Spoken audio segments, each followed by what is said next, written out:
Well, good afternoon, everyone, and welcome to the robing ceremony of the Honorable Paul Felix, who becomes today the 124th judge of the Indiana Court of Appeals.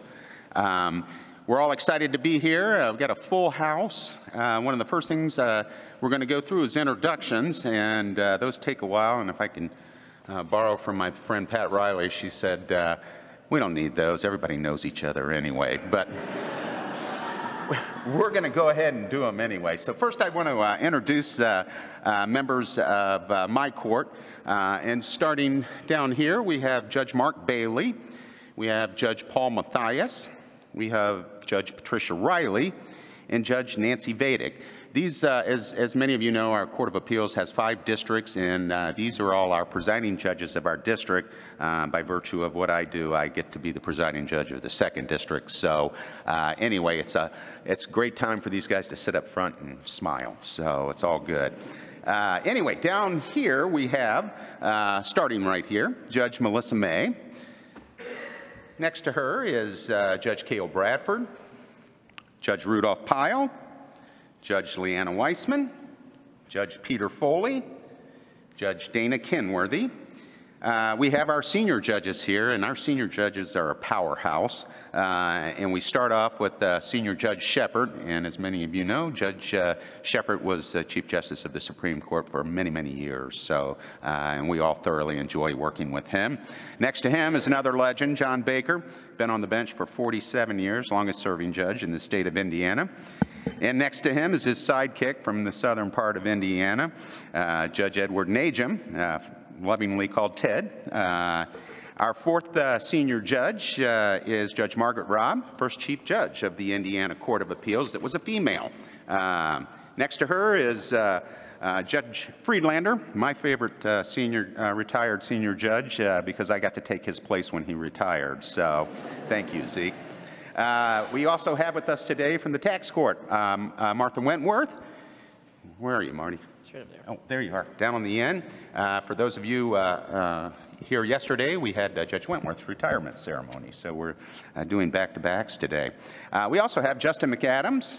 Where's Justin? There he is. Very good. Justin, on September 5th, which is the Tuesday after Labor Day, becomes our new tax court judge, and we're excited to have him as well.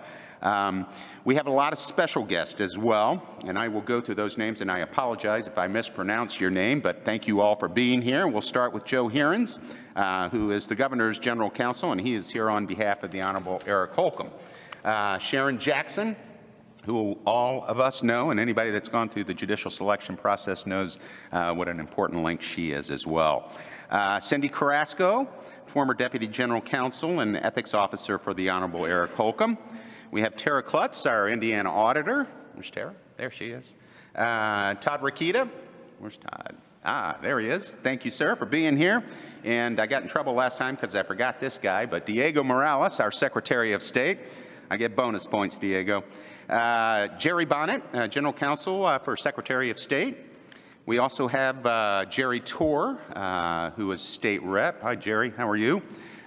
We also have Donna Shibley, who is a member of the Indiana House of Representatives, District 24. Thank both of you for being here. And Victoria Garcia Wilburn, who is also a member of the House as well. So, and I think I got all our legislators there.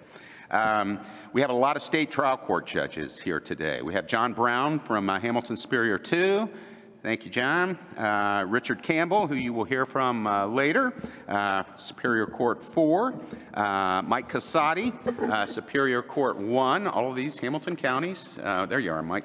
And then from Marion County, we have the Honorable David Serto, who is here today. From Wayne County, Richmond, Indiana, we have Darren Dole-Hanty.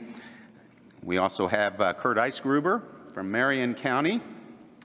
Stephanie Gookins from Hamilton Superior Court 6. Where are you, Stephanie? There she is. Very good. Matt Kincaid from Boone Superior 1. Where's Matt? Ah, there he is. Very good. Stephanie LeMay-Lucan from Hendricks County Superior Court 5. Down at the end as well. Mike Morrissey, Tippecanoe Superior Court 6. Ah, one of those, huh? David Najjar, Judge of Hamilton County Superior Court 5. Where's David? Thank you, sir.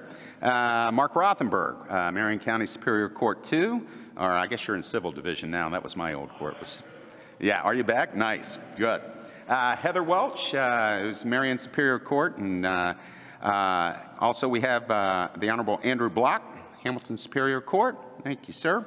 And Valerie Hahn, who's a magistrate for Circuit and Superior Court in Hamilton County.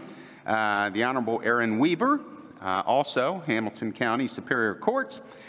Christopher Barrows, Commissioner, Hamilton Circuit and Superior Courts.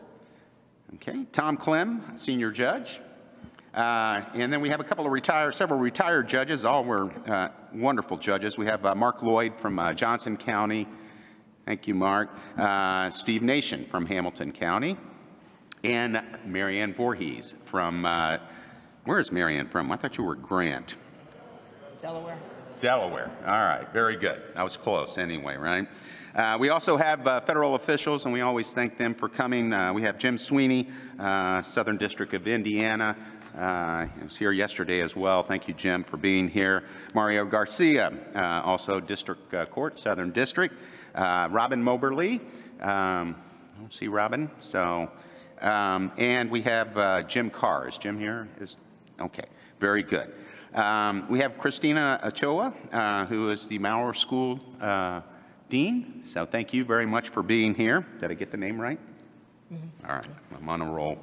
We also have some bar officials here. We have Tom Phelps, President-elect of the Indiana State Bar. Where's Tom? Very good. Tom was a longtime judge in Allen County as well. So Joe Skeels, the Executive Director of the Indiana State Bar. We have Emily, I'm going to struggle with, Gwennon Hodson, President of the Indiana Trial Lawyers Association. And on the other side, the Defense Trial Counsel, we have Christopher Lee, who is with us today. We have Rebecca Geyer, who's currently the Indianapolis Bar Association President. Liz Edwards is also here, and I believe she is the IBF President as well. Amy Carrazos, Indiana State Public Defender. Brad Skolnick, I saw him, there he is, very good. Executive Director, Indiana Supreme Court Offices of Admissions and Continuing Legal Education. Mr. Greg Packmeyer from the Clerk of the Indiana Supreme Court, or the Supreme Court and Court of Appeals and Tax Court. Mary Kay Hudson. Where's Mary Kay? There she is. Executive Director, Indiana Supreme Court Office of Court Services, Mr. Aaron Hood, who's the CFO of the Indiana Supreme Court. Bob Rath, Chief Innovative Officer, Indiana Supreme Court, Indiana Innovation Initiative. You got to shorten that up, something, Bob, right? We have several members of our commission here today, and I always appreciate them. They do such a wonderful job. And we have Molly Kitchell is here today. Where's Molly? There she is. I see you back there. Tony Patterson is also here today. And we also have Danny Lopez as well, all three of them with the Judicial Nominating Commission. And not to be forgotten, Holly Wojcik is also here as well. So thank you all for being here. From the Indiana Tax Court, their administrator, Karen Graves, is also here today. Looking for her. There she is in the back. Very good. And then our from the Indiana Court of Appeals, our court administrator, Larry Morris, is here as well. We also have Congresswoman Victoria Spartz. My understanding is Congresswoman Victoria Spartz is here. And where are you, Congresswoman? Thank you very, very much for being here. And I almost forgot, I think Chad Hill is also here from Hamilton County as well. Is that correct, Chad, here? There you are. Didn't want to forget you. All right, it's my pleasure at this time to introduce the Chief Justice of the Indiana Supreme Court, Loretta Rush. She's going to introduce members of her court that are with us today. Thank you, Chief Justice Altice. Well, welcome. Beautiful room. A lot of history has been made in this room, and today we have another piece of it for Judge Felix. I'd like to introduce my current colleagues in the Indiana Supreme Court that are here: Jeffrey Slaughter, Christopher Goff, and Derek Molter.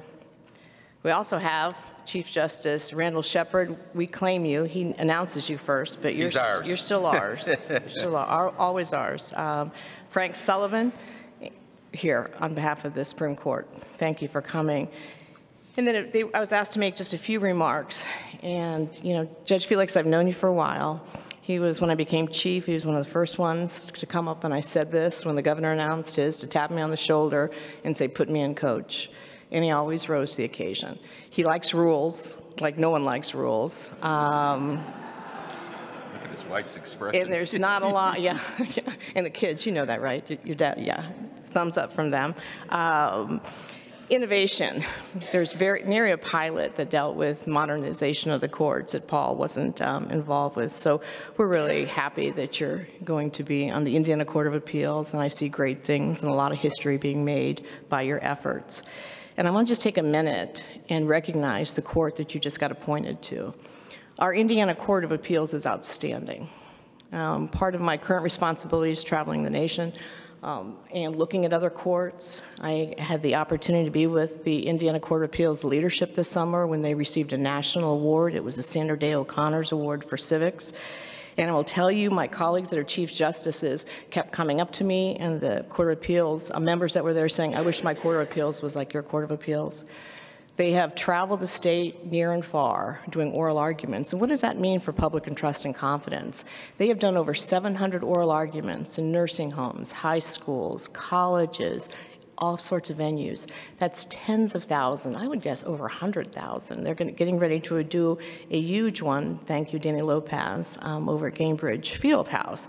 And what that does is it brings the judiciary, that's often the least known branch of government, to the people, to see what the rule of law is, what justice looks like. So you are joining what I think is the best Court of Appeals in the nation, and I think you will add to their grandeur. So thank you for stepping up, and thank you, Court of Appeals, for just the outstanding work that you do on a daily basis. Judge Altice? Thank you. It's now an opportunity for Chief Justice Rush to, did you get all of your members, including is Judge Selby here? She is not. Okay, very good. All right, it's my opportunity at this time to introduce Mr. Joe Heerens, who is, as I previously stated, with Governor Holcomb's office, and he is going to make some remarks at this time. So.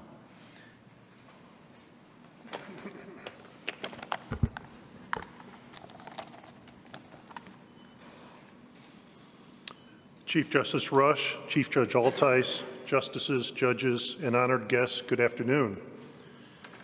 Governor Holcomb very much wanted to be here today to say a few words about Judge Felix, but unfortunately that wasn't possible. So he asked me to say a few words on his behalf, and it's my privilege to do so. The governor wanted me to convey his deep appreciation to Chief Justice Rush and to the entire Judicial Nominating Commission for its vetting of all the candidates for this appointment. You provided the governor with 3 outstanding finalists, each very capable and well qualified. Thank you. This is yet another momentous day for our judiciary, the Court of Appeals, and our state. And of course, it's certainly a momentous day for Judge Felix and his family. It's momentous for many reasons, not the least of which is knowing the impact that a single judge like Judge Felix can have on our judiciary, our state, and its people. You see, the governor believes the ideal role for an appellate judge is so much more than just sitting at a desk deciding cases and writing opinions. That's incredibly important, no doubt. But selecting a person who aspires to more, to making a much bigger impact, is something that's always top of mind for the governor when he's deciding who will have the privilege of serving our state and its people on the Court of Appeals. I've had the privilege to speak on the governor's behalf at some of these robing ceremonies in recent years, and I've shared some thoughts on how the governor selects judges for appointment to the bench, what's important to him in a candidate. And I've said that he looks for people who he's confident will be fair, just, and serve with honor and distinction. And I've talked in some detail in the past about what that really means to him. He understands that judges and our judiciary are in a position to have an enormous influence and impact on our state and its people. And he also sees the amazing breadth and depth of our judiciary and all the initiatives, programs, and innovations and other aspects of our judiciary that together touch so many lives and families across our state. As I've said before, the governor is in awe of what our judiciary does. And I've mentioned these things because our state has benefited immensely from good, strong, forward-thinking leadership in our judiciary that generates and implements new ideas and innovations that are helping make Indiana a better place for all. And it all starts with finding highly qualified, remarkably talented people to serve. People who seek and embrace positive change that improves and elevates our judiciary and makes a real difference. Which brings me to Judge Felix and his selection. As the governor studied and learned about Judge Felix during the process, he was very impressed with him and all that he's contributed and accomplished over the course of his career. And what's not to be impressed with? At every step of his career, Judge Felix has consistently taken the initiative and implemented new programs, new ideas, new solutions. Frankly, there are too many to mention here today, but what's crystal clear to anyone who looks at his record of achievements is that he has contributed generously of his time, energy, and talents to many organizations and to improving whatever he touches. A few examples. In 2007, Judge Felix was appointed to the Carmel City Court, and he promptly seized that opportunity to implement new initiatives and improvements, including the transition to what's called the Odyssey system, as well as starting the Teen Safe Driver program, which helps ensure safe driving practices for our youth. He has also demonstrated his commitment to the administration of justice. He helped develop the Hamilton County Youth Assistance Program, which focuses on preventing at-risk youth from becoming part of the juvenile justice system. Notably, this program was later implemented statewide thanks to Judge Felix's collaboration with the General Assembly. For the last decade, Judge Felix has chaired Hamilton County's Juvenile Detention Alternatives Initiative, which has led to a significant reduction in the number of juvenile detainees. And his record also shows that he's absolutely committed to improving access to justice and has served on the Supreme Court's Criminal Law Policy Committee, has served on its Innovation Initiative, and the court's Personnel and Rules Committees. In terms of his community involvement, Judge Felix is or has been a member of the Elks. He has been on the board of the Fishers YMCA. He has been a co-chair of the Alumni Network for the Boy Scouts of America. We also learned that he frequently presents on important topics such as citizenship and civics, that he serves on the board of the Hamilton County Corrections and has been an interviewer for the Indiana Board of Law Examiners Committee on Character and Fitness. Needless to say, Judge Felix has been, for many years, deeply committed to serving with honor and distinction. His record shows that. Our state and its judiciary as well. I'll conclude by sharing the governor's own words back in June when he publicly announced Judge Felix's appointment. Governor Holcomb said, and I quote, "Judge Felix felt the pull to pursue a career in the legal field early on, a desire to protect his neighbors, a passion for preventing domestic violence, and a real heart for helping youth. He's also someone who embraces changes that modernize the judicial system, and he remains laser-focused on the people he serves." That approach, perhaps, is why Judge Felix is so well respected by justices, judges, and his peers who say that he's thoughtful, compassionate, and fair, and that he is dedicated to the law and passionate about access to justice. The governor then closed his remarks that day by saying this: "For his commitment to the Constitution and justice, for his universally positive reputation, for his deep personal and professional integrity, and for so many more reasons, I'm confident that Judge Felix will continue to make his family and our state proud on the Court of Appeals." Judge Felix, on behalf of the governor, congratulations.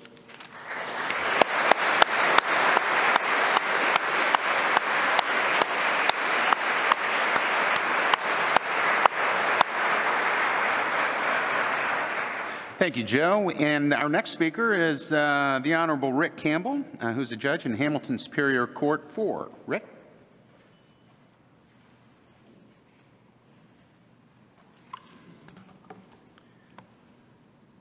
I have the honor to present Paul Felix as our newest Court of Appeals judge. I first met Paul in early 2006. He had called me and wanted to meet with me about running for public office. At that point, he had no interest in becoming a judge. Before all of that, way before all of that, Paul Felix was born in Elkhart, Indiana. His family was thrown into turmoil by the untimely death of Paul's father when Paul was only 5 years old. Paul and his family moved around for a few years, but he and his family finally relocated to Johnson County. Paul enrolled in the 3rd grade at the Whiteland school system. The Whiteland Elementary School was Paul's 4th elementary school in less than 3 years. Paul remained at the Whiteland school system, graduating from high school. I asked Paul where Whiteland was located, and Paul said, you know, just south of New Whiteland.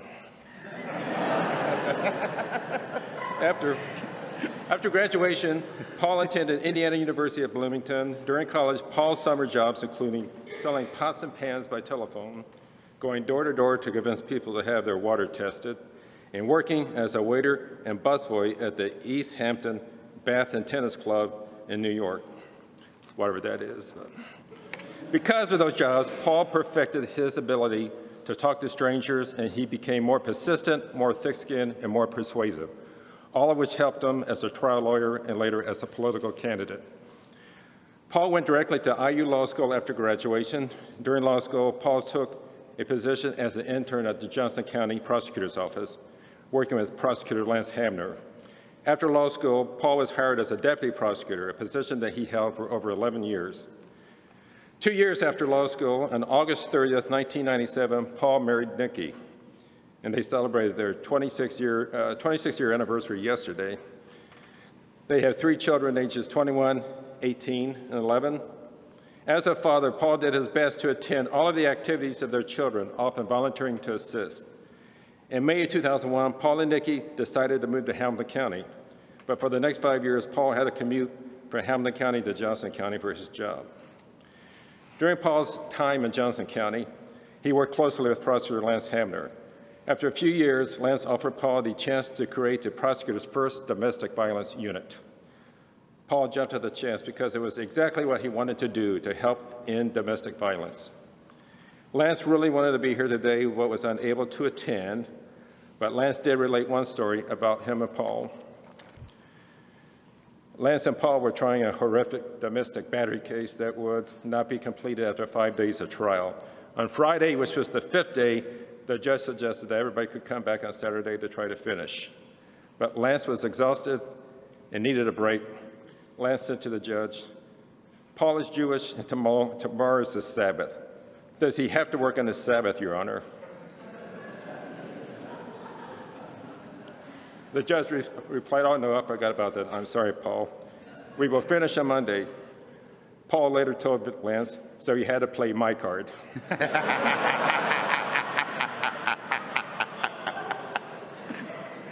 As I mentioned earlier, I met Paul in 2006 when he wanted to run for office, but he wanted to run for Hamilton County prosecutor, not for judge. Many people have been encouraging him to run, and he was looking for advice from my wife, Laura, and myself. All I knew of him at that time that he was a young deputy prosecutor from Johnson County. Paul met with countless people and convinced many people to support him, people like Paul. He ran a good campaign and almost won against a 3-term incumbent. But losing by such a small margin was very disappointing. So Paul continued to commute from Hamilton County to Johnson County, but not for very long. There was going to be a vacancy in the Carmel City Court at the beginning of 2007. Our county chairman encouraged Paul to apply, and Governor Mitch Daniels appointed Paul as the new Carmel City Court judge. Paul liked being a judge, and he later decided he would run for the upcoming vacancy in Hamilton Circuit Court. In 2008, Paul ran and easily won the election for Circuit Court judge, where he has served for over 14 years. After becoming Circuit Court judge, Paul served on several statewide committees, which all were mentioned by Joe Herons earlier, so I'm not going to repeat them. Paul had also served his dream Supreme Court's Committee on Rules and Procedure, because we all know how he likes rules. So, he has been a presenter for numerous continuing education classes, usually for judges. Locally, Paul helped create the Hamilton County Youth Assistance Program and served as presiding judge of the county's drug court. Paul has been active and served on the boards of several communities and also for his congregation. He did all of this while maintaining a civil and criminal docket in his court. For hobbies, Paul likes to spend his free time playing golf, backgammon and euchre, and making beer. Paul has brewed over 55 gallons of beer in the last 3 years. He has started to diversify. He started to diversify by making mead and kombucha, whatever.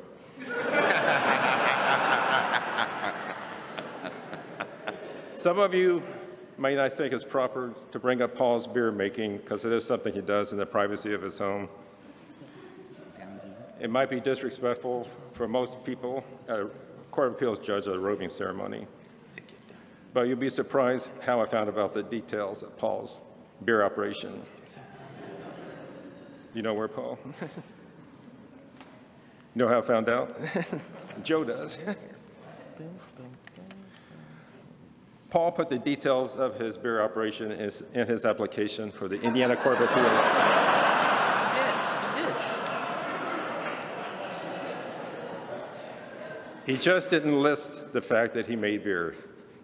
He wrote a paragraph about it.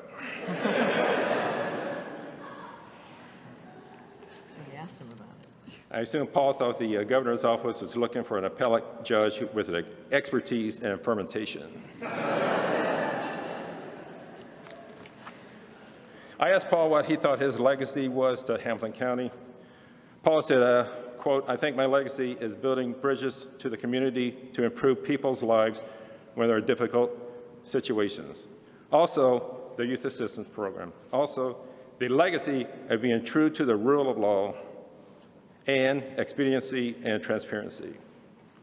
Personally, I think Paul's biggest accomplishment for Hamilton County was creating a sense of unity among the judiciary. Paul loves to socialize, whether for coffee in the morning, for lunch, or for a drink after work. Several years ago, Paul had the idea of playing the card game euchre during lunch. Judges and magistrates now meet on a regular basis for a friendly euchre game over lunch. These social meetings have been beneficial to us because we also discuss legal issues. We all know each other better because of Paul. Paul does love to play euchre, as you haven't guessed by now. Paul's longtime euchre player is Judge David Najjar, who is here today. And by the way, Paul and David are doing very, very well in the Bar Association euchre tournament.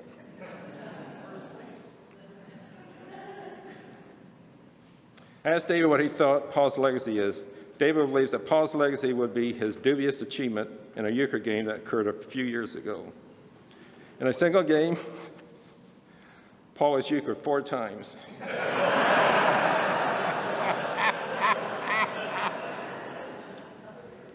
Those of you who play euchre are wondering, how is that even possible? I would not have believed it myself, but I was there, I saw it, it happened. And Paul has to live with this for the rest of his life. I've struggled to come up with the right words in closing. Fortunately, Paul's friend, Lance Hamner, sent me something.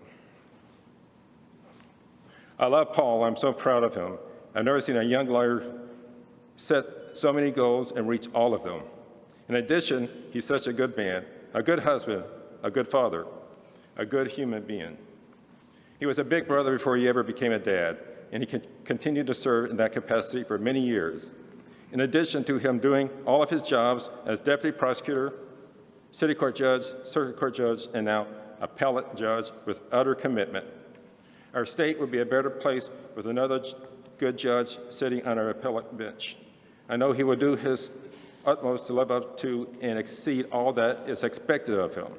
Thank you, Paul, for serving us. I know you have a servant's heart, and he will pray for wisdom and receive it. I have faith in you. Blessings to you and your family, my friend, Lance Hamner. Congratulations, Paul.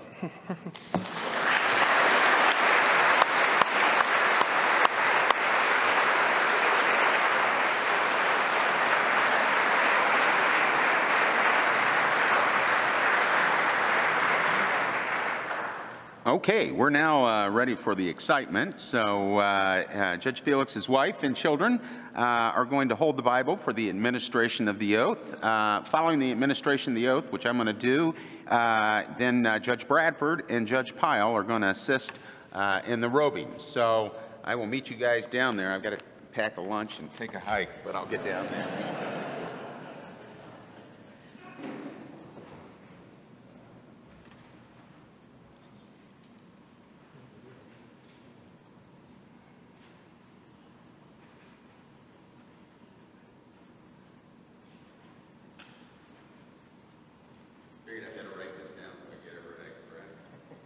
All right, you ready?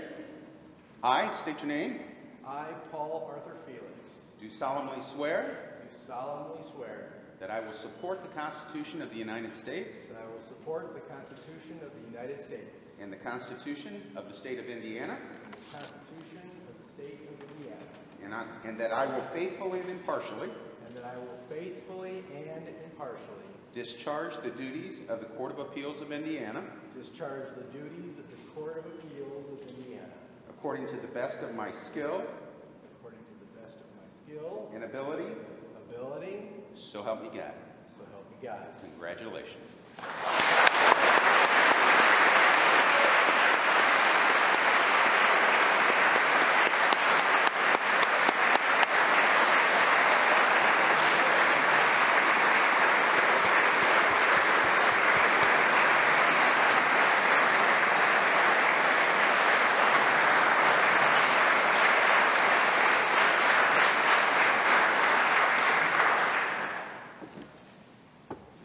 All right. Gentlemen, take it away. Yeah, gets a little warm, you know.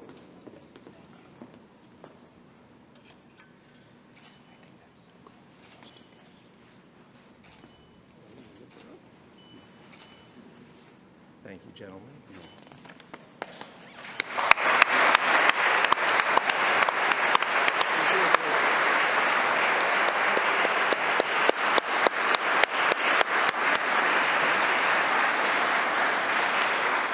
Judge Felix, it's now your opportunity to make remarks, and you can get Mr. Campbell back if you'd like. I'll allow that. Chief Justice Rush, Chief Judge Altice, justices, judges, representatives of the executive and legislative branches of government, my family and friends. I stand before you with great humility, honor, and an immense sense of awe. It was less than 15 years ago that I, for the first time, stood in a large room in Noblesville, taking an oath to serve the citizens of Hamilton County and safeguard the constitutions of the United States and Indiana. Today, I stand in this courtroom not for the first time ever. When I wrote this, it was supposed to be the second time ever, but now it's the third time ever, thanks to attending Judge Wentworth's retirement ceremony yesterday. I stand in this courtroom not for the first time ever. As I was packing up my things to move from the circuit court in Noblesville to downtown Indianapolis, I found some notes from the first time I sat in this courtroom, approximately 8 years ago. My notes from that day were titled, Demystifying Judicial Selection. It was fun to see those notes as I was packing things up. What they revealed was that Chief Justice Randall Shepard and then newly minted baby appellate court judge Bob Altice said successful candidates talk about their love of the law, love of the profession, commitment to their community, and demonstrate intellectual curiosity. I was also told that many people apply more than once, Some apply for the first time solely for the purpose of seeing what the process is like and then really going for it. Well, as you know, or as many of you know, this is my third application. I really did go for it on the second time, but Judge Dana Kenworthy proved too much of a competitor. Today, Judge Kenworthy and I are now the baby judges on the Court of Appeals, both of us being appointed almost within 6 months of each other. And to use Judge Altice's words from yesterday, if we add Judge Pete Foley, we stand as the Three Musketeers. At least we're not the Mouseketeers. The process to get here was long and challenging. From my count of the 3 applications, I have been formally interviewed 9 times, 5 by the Judicial Nominating Commission, 4 times by Governor Holcomb and his team. In between those formal interviews, I've also met individually with the members of the JNC 21 times. Now, say what you will about judicial selection, appointments versus elections. I don't think there is anyone who can claim that the vetting process to serve as an appellate court judge in this state is anything other than detailed, fully encompassing, and rigorous. To the members of the JNC, those of you serving on this panel, as well as those of you who served during prior applications, thank you for the time, attention, and devotion you have shown to the service of Indiana's judiciary.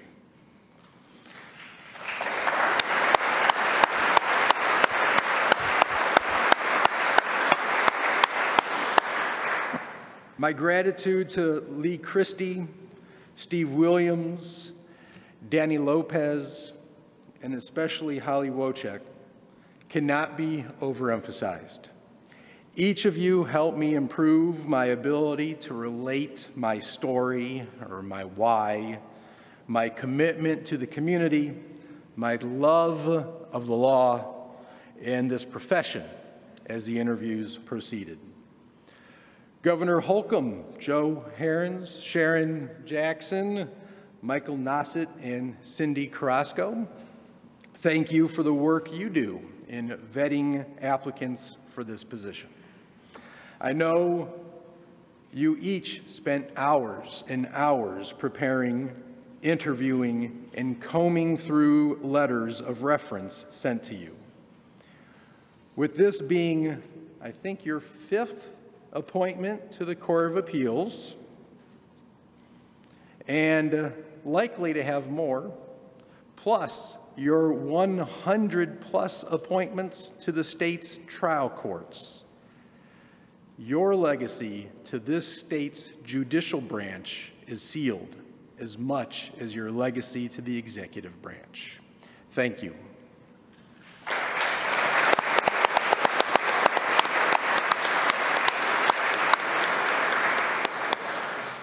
Now, there are so many people here today that I need to thank. No one gets to where they are going by themselves. I certainly do not. Along the way, I have had many people guide, influence, and sometimes push me forward in ways that I didn't necessarily see for myself, especially at the time that I did it. By far and away, the person who had the most influence on me was my wife, Nikki. She is always motivating me to keep moving forward, whether I was just thinking about campaigning for public office or considering submitting an application to advance in the judiciary. She was the force. Now, she'll deny being the force in me starting these projects, but she was the force behind me completing each of these projects. During my campaigning years, she was, as many people have told me, the reason why they voted for me. Well, fortunately, we shouldn't have to worry about campaigning anymore. Thank you, Nikki. I love you. Now, it shouldn't go without saying that Nikki and I just celebrated 26 years of marriage yesterday. We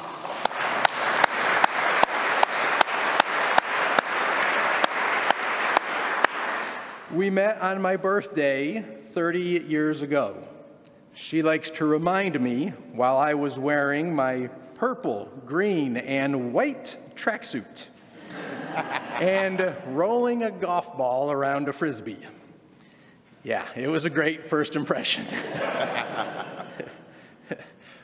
Nikki, you have been the best birthday present ever. To my mom, children, and sister, thank you for being a constant source of love and embrace. My mom influenced my life a great deal. As many of the people who interviewed me through the process know, she raised my sister and I as a single parent since I was 5 years old. Now, she will tell you that she barely graduated from high school and hated all 12 years.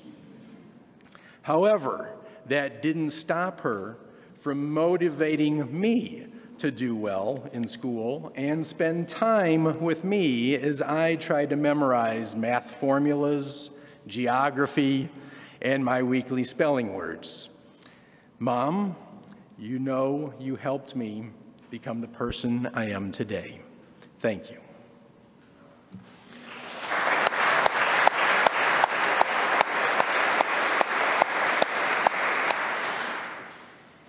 My mom's siblings and parents, my aunts, uncles, and grandparents, were very influential in my life. They could not make it here today, but I know they may be watching, whether in Chicago, Miami, or up above. So I'm going to make a special shout out to my Aunt Shirley and Uncle Dick, Grandpa Sam, and Grandma Lilas, Uncle Ronnie, and Aunt Tina. All of you had great expectations for me and wouldn't let me slow down just because of the difficulty of situations I was going through growing up. The strength of your belief in me helped me strive for a better life. Nearly everyone here has helped me get to this podium today. Let me start with the people who moved me from a stuttering, uncertain interviewee. To them, Joel Schum, Bill Barrett, Jim Young, Nick Dietz, Curtis Shirley, Matt Kincaid, Jill Acklin, and John Trimble. Thank you. Along the way, many more people reached out to offer hope and inspiration, and some rolled up their sleeves and also joined in promoting my candidacy. To you, Kate Burrows, Laura Campbell, Terry Anker, Mark and Emily Gennon, Don and Charlie Ward, Jay Hoffman, Tina Bell, Wayne Turner, Mario Masalamani, Reagan Gibson, and Rebecca Geyer, the entire Hamilton County Bar Association, and the many more people who I fear I may not have listed here. Thank you for believing in me and for your encouragement. Now, I need to thank my mentors, Lance Hamner, who couldn't make it today, but I know is watching from Utah, Steve Nation, and Rick Campbell. Thank you. You have each crafted my judicial and courtroom style. Lance taught me how to try cases and the importance of showing that the cases mattered. In other words, how to advocate, not just be an advocate. And it's because of that that I have Teresa French in the room today, somebody that we talked about earlier in that story from the 5-day jury trial. Teresa, we've been friends now for over 20 years. I think about that trial all the time, and I'm so glad that you are in a much better position and place today. Thanks for coming, Teresa.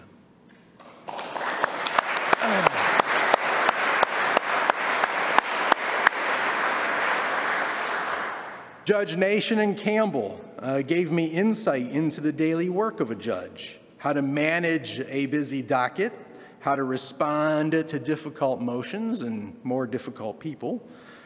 Judges Nation and Campbell, you took me under your wings, and you really helped me create my judicial temperament and style.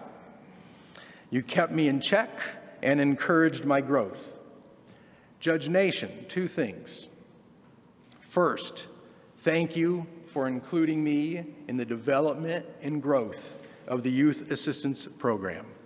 Its huge impact on the children of Hamilton County is no greater than the impact it has had on me and my understanding of how we, judges, can be change agents for our communities. To Mayors Andy Cook, Chris Jensen, and Jim Brainerd, thank you for your energies in developing the success of this program in your communities.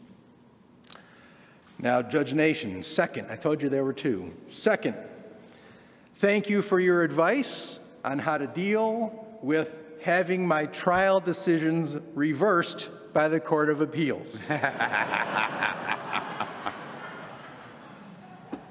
His suggestion was to walk around the halls with Groucho Marx glasses on so that no one could tell who I was. So, I think I'll keep these Groucho Marx glasses handy for the first time one of my Court of Appeals decisions gets vacated by the Supreme Court. Thank you. Now, today may be the first time he hears this, but several people know this already. Judge Mark Lloyd. See, he wasn't expecting that. Judge Mark Lloyd, thank you. You don't know it, but I watched and paid a lot of attention to how to be judicial, fair, patient, and explain my decisions, especially my sentencing decisions from the bench, by watching you. I have a whole book of Lloydisms that I used to read and refer to as I developed my own judicial style. Thank you, Judge Lloyd.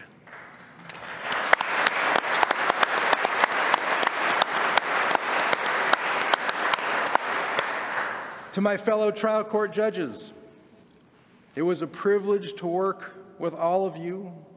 You are all possessed of the qualities that Socrates believes makes great judges. I look forward to bragging about you as my new colleagues and I affirm your decisions, sometimes reversed. To Darren Dolahanty, Vicki Carmichael, and Heather Welch, to see all the ways you are involved in the promotion of the judiciary, the legal education, judicial leadership, and stewardship of your own busy dockets inspired me. Indiana's judiciary benefits a great deal from your leadership and wisdom. Thank you.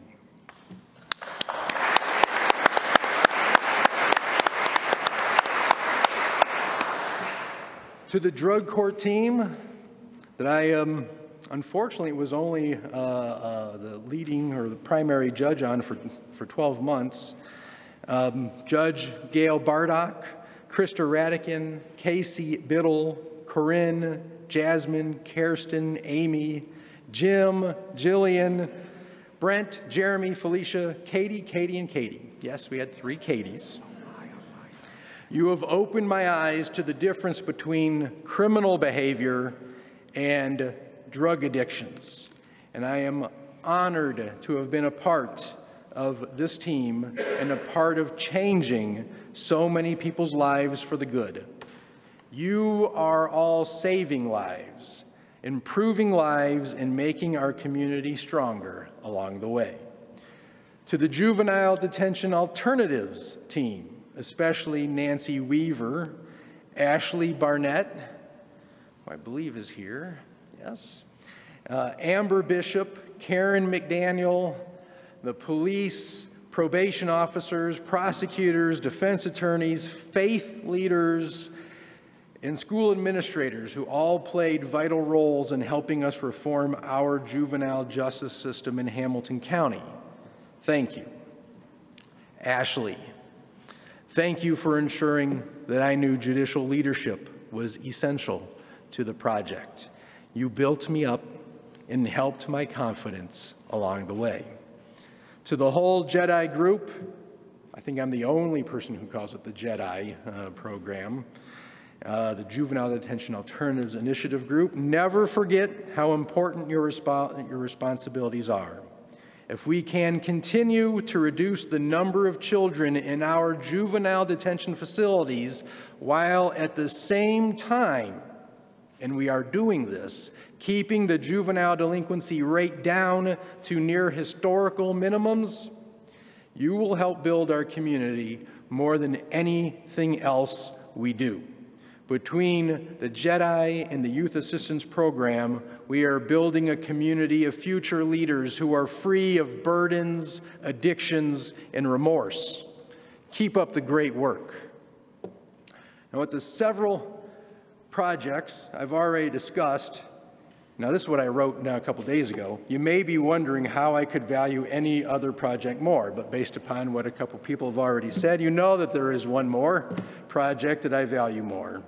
Chief Justice Loretta Rush appointed me to a committee that I thought was reserved for the Illuminati of the law.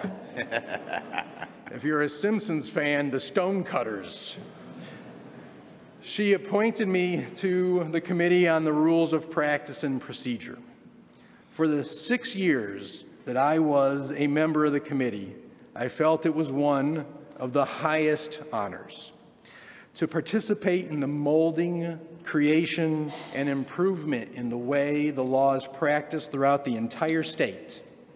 Whether we were modifying how to perfect service, simply simplifying discovery process, or just making the rules easier to read and understand. I truly loved being involved in that work. So to Chief Justice Rush, Lilia Judson, Judge Voorhees, Judge Maggie Robb, Tony Patterson, and everyone else who welcomed me to this committee and put up with all of my questions and comments, especially regarding the difference between a horn book and a rule book, thank you. Now, through all these special projects and committees, there was one group that was a constant, my trial court staff. Shannon Daniels, who has been with me since my first day on the bench. Shannon and I like to say we had our growing pains, learning how we each worked and communicated differently. We figured each other out. I think Shannon molded me more than I molded her. And we had a great working relationship. Shannon was the backbone of the trial court. She knew every detail and nuance of how it worked, processed, and delivered service to our customers. Thank you, Shannon. You know I'll continue to look for pictures of cows to put on your office walls, right? Pam, April, and Hopi, you have all been terrific to work with. Without you, the high level of work product that has been expected of the circuit court would not occur. You are all conscientious and concerned about serving our customers, the general public, and those in litigation with respect and decency. Now, Sydney is here somewhere. Sydney started out as a receptionist in the circuit court. She quickly showed excellence in her work and a desire to do more and more. I rely on Sydney as a memory bank for just about anything I have ever seen or heard in the courtroom. Thank you, Sydney. I felt extremely lucky when you agreed to come downtown with me to start a new job. Thank you.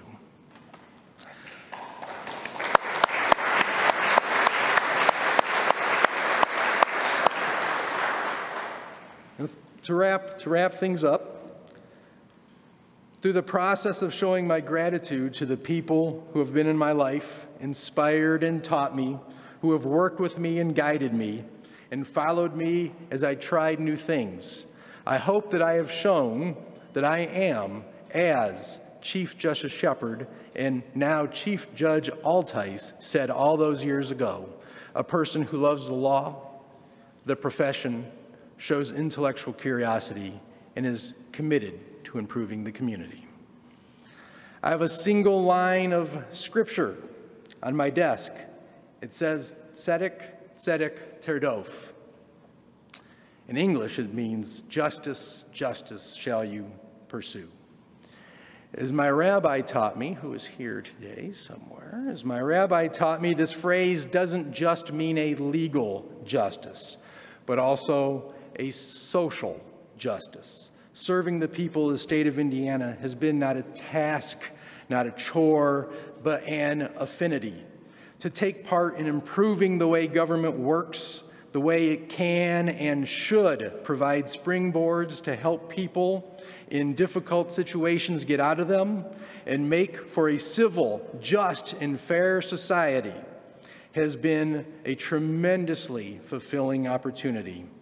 I look forward to continuing to do the basics of my job's requirements, but also to continue working with making a better profession and community. Thank you all for coming here today. I am filled with happiness and joy and a humbling sense of responsibility. Today we celebrate, tomorrow we get to work.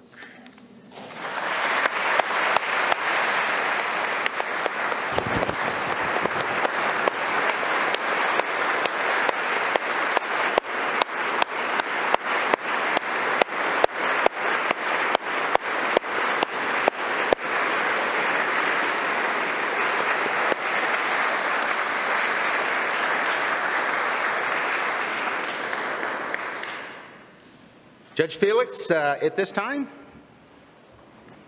I want to welcome you to our court. I'll let you get all your family hugs in there. Those are necessary. Don't forget your sister.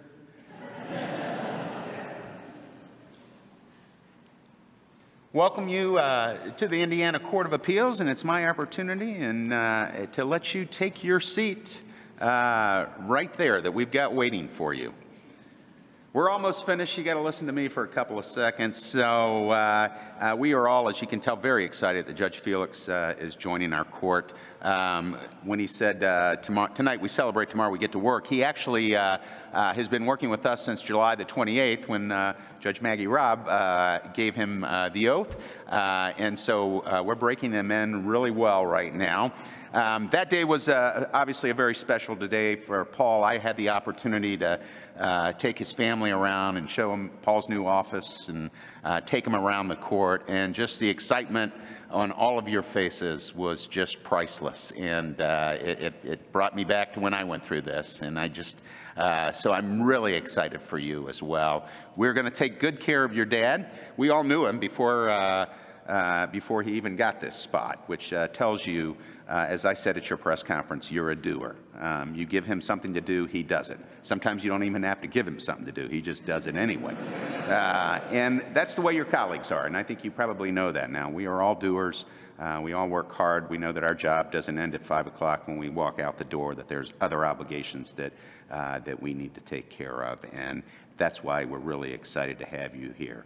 I will tell, the other thing I want to thank is I want to thank the members of the commission here, the candidates that you have given us in the last several years, the judges that have filled this bench, these young folks down here are phenomenal, and they're all doers. They all get excited about the law and are passionate about the law. And so I want to thank you all very, very much for that. And keep up the great work, because we got a couple more next year, too. So anyway, it's that time for us to enjoy the reception. As I said, we're all excited to have Judge Felix join us here. And if you can all join us as soon as we close court here, out there, we'll have a lovely reception, give you an opportunity to personally talk to Paul and thank him and wish him well. So, good stuff. We're adjourned.